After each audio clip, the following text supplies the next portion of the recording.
নমস্কার বন্ধুরা, আজ সোমবার চলে এসেছি একটা স্কুল টিফিন আইডিয়া নিয়ে।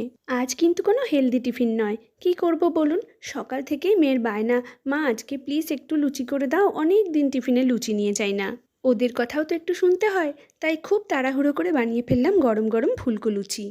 লুচির ময়দাটা মাখার সময় হাতে একটু জোয়ান ক্রাশ করে নিয়ে দিয়ে দিয়েছিলাম যাতে গ্যাস অম্বল না হয়।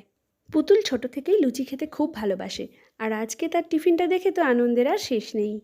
একজন ইউটিউবার বন্ধু রেকমেন্ডেশনে এই অডি ইউনির্যাপের ফুড র্যাপিং পেপারটা অ্যামাজন থেকে কিনেছি। খুবই ইউজফুল এই পেপারটা, যেটা খাবারের মধ্যে এক্সেস অয়েলটাকে কন্ট্রোল করে আর খাবারটা অনেক সময় নরম গরম এবং ফ্রেশ রাখে। বন্ধুদের সঙ্গে শেয়ার করে খেতে ভালোবাসে বলে টিফিনটা একটু বেশি করেই দিয়ে দিলাম। ভালো করে র্যাপিং পেপার দিয়ে মুড়ে টিফিন বক্সের মধ্যে দিয়ে দিচ্ছি। 4-5 ঘন্টা পরে খেলেও কিন্তু লুচিগুলো শক্ত হয়ে যাবে না। সাথে ছিল পুতুলের খুব প্রিয় সাদা আলুর তরকারি, যেটা ও লুচি পরোটার সাথে খেতে খুব ভালোবাসে। সাধারণভাবে আলু চচ্চড়ি করার মতন করেই এটা বানাই, শুধু হলুদটা দিই না।